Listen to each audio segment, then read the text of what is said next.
और इस बीच एक बड़ी खबर आपको बता देते हैं। दिल्ली धमाके मामले से जुड़ी हुई चारों आरोपी मुजम्मिल, शाहीन, आदिल और इरफान की रिमांड बढ़ा दी गई है। पटियाला हाउस कोर्ट ने 10 दिन की एनआईए रिमांड बढ़ा दी है।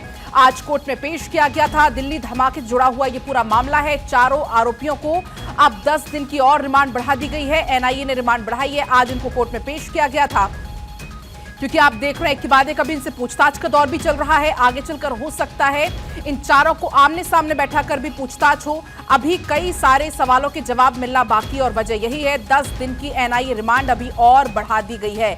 चारों ही आरोपी जिनकी रिमांड को फिलहाल बढ़ा दिया गया है, मुजम्मिल, शाहीन, आदिल और इरफान, इन चारों की रिमांड को बढ़ा दिया गया है। तस्वीरें भी आप देख पाएंगे, उस दौरान की तस्वीरें। आज पूरी सुरक्षा, कड़ी सुरक्षा व्यवस्था के बीच में कोर्ट में पेश किया गया, क्योंकि आज उनकी जो पहले की 10 दिन की रिमांड थी वो खत्म हो रही थी।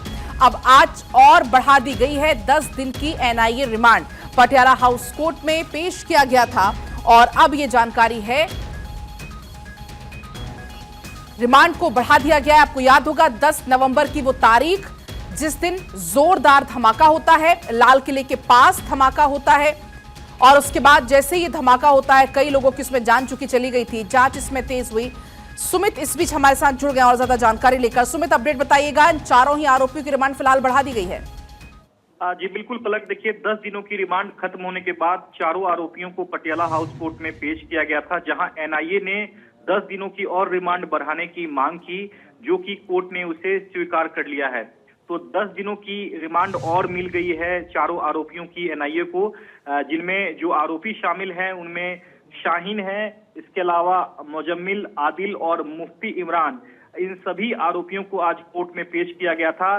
सबसे पहले 4 आरोपियों को कोर्ट में पेश किया गया था। उसके बाद एनआईए की टीम ने 3 बाकी जो आरोपी हैं, जिन्हें पिछले दिनों 2 आरोपियों को 7-7 दिन की रिमांड कोर्ट ने बढ़ाई थी, और एक आरोपी जो 7वां आरोपी है उसे 10 दिनों की जो रिमांड मिली थी एनआईए को, उसे भी कोर्ट में आज पेश किया गया था। 7 आरोपियों को कोर्ट में पेश किया गया, जहां 4 आरोपियों की जो रिमांड खत्म हो रही थी, उस रिमांड को बढ़ाने की एनआईए ने एक अर्जी लगाकर 10 दिनों की बढ़ाने की मांग की थी, जिसे उस अर्जी को कोर्ट ने स्वीकार करते हुए एनआईए को 10 दिनों की और रिमांड दे दी है।